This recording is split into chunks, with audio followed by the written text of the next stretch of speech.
صدر گرامی قدر محترم شبیر بلوچ صاحب، محترم واجد علی صاحب اور معزز خواتین و حضرات، قلمکار، لکھاری اور صحافی ہمیشہ حوادث سے برسر کار رہتے ہیں، لیکن میں چاہتا ہوں کہ آپ میں سے ہر طالب علم اور ہر طالبہ آنے والے کل میں اسی طرح سے سرخرو ہو اور تخلیقی کارنامے انجام دیں۔ کالم نگاری آج کی صحافت کی ایک مقبول صنف ہے۔ ابھی تک کالم کی کوئی ایک تعریف معین نہیں کی جا سکی، لیکن یہ اتنی مقبول اور ہر دل عزیز صنف ہے کہ بڑے بڑے سیاستدان بھی اب کالم نگاری کی طرف مائل ہوتے جا رہے ہیں، جبکہ آج ضرورت اس بات کی ہے کہ ہم ایسے کالم نگار تخلیق کریں جو غیر جانبداری سے تمام صورتحال کا تجزیہ کر کے قومی رہنمائی کا حق ادا کر سکے۔ آپ نذیر ناجی کا کالم پڑھیں، آپ اندازہ کر سکتے ہیں کہ انہوں نے مرکز میں پیپلز پارٹی کو سپورٹ کرنا ہے، شہباز شریف کی حمایت کرنی ہے۔ ہارون رشید صاحب کا کالم پڑھیں تو انہوں نے عمران صاحب کی تبلیغ کرنی ہے۔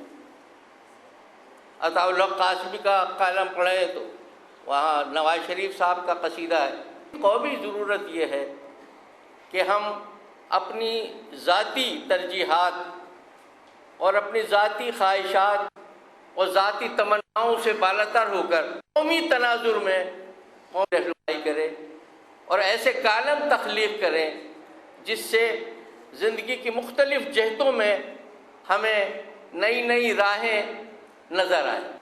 واجد علی بھی ایسے ہی ایک کالم نگار ہیں۔ میں ان کی عملی صلاحیت سے متاثر ہوا۔ میں نے دیکھا ہے کہ انہوں نے 3 سال کے مختصر سے عرصے میں کالم لکھے اور پھر اس کی کتابی شکل بھی دے دی، جبکہ ہمارے ہاں برس ہا برس نظم و نثر لکھنے والے لوگ کتاب کی تمنا کرتے رہتے ہیں۔ ان کے ہاں ڈرامائیت نہیں ہے، افسانویت نہیں ہے، تصنع نہیں ہے، ثنائے بدائع نہیں ہے۔ وہ آسان زبان میں لکھتے، سادگی اور سچائی اپنی الگ تاثیر رکھتی، اور یہ تاثیر ہمیں واجد علی کی تحریروں میں نمایاں نظر آتی۔ وہ زندگی کی تمام جہتوں، تمام سمتوں اور تمام زاویوں پر اظہار خیال کی قدرت رکھتے ہیں۔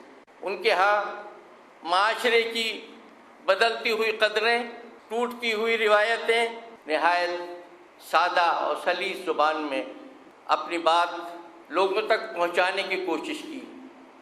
آج کا ایک المیہ یہ بھی ہے کہ ہم تخلیقی سطح پر اس زبان میں، ان علامتوں میں، اس اصطلاحات میں بات کر رہے ہیں جسے عام آدمی سمجھتا۔ واجد علی کی خوبی یہ ہے کہ انہوں نے عام آدمی کے مسائل کو عام آدمی کی زبان میں روزمرہ کے انداز میں اپنی تحریر کا حصہ بنا دیا، اور ابلاغ کی یہ قوت روز بروز ان کے ہاں توانا ہو رہی۔ سمجھتا ہوں کہ کالم نگاری میں جو سب سے بڑی ضرورت ہے وہ ابلاغ کی ہے۔ کالم کی کوئی تعریف ہوئی ہو یا نہ ہوئی ہو، لیکن ایک بات طے ہے کہ کالم میں ایک چٹکی یا ایک چٹکلا ضرور ہونا چاہیے۔ اور واجد علی جن راہوں پر چل رہے ہیں اور انہوں نے اتنے بڑے ادارے سے جو علم سیکھا ہے، اس کی روشنی میں وہ اگر اسی طرح مسلسل محنت کرتے رہے اور حالات و واقعات کا اسی گہرائی سے مشاہدہ و مطالعہ کر کے ابلاغ کرتے رہے تو انشاءاللہ مجھے ان کا مستقبل روشن نظر آتا ہے۔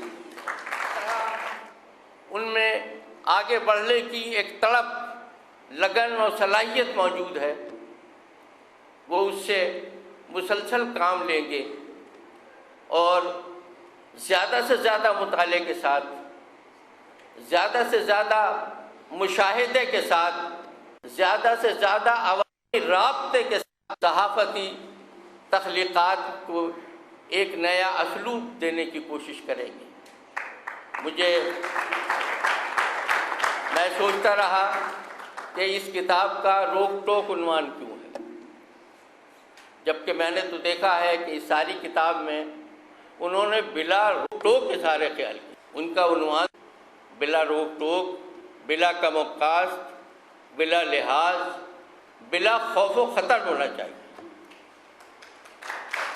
اور اگر وہ پسند کریں تو یہ سارے عنوانات ان کی آئندہ کتابوں کے عنوانات ہو سکتے ہیں۔ منزل خود نئی منزل کا پتہ دیتی ہے، کامرانی کے لیے شرط ہے چلتے رہنا، اور اپنی ہی راہ نمائی میں تمہیں بڑھنا ہے، نقش پا محو بھی ہو جائیں تو چلتے رہنا۔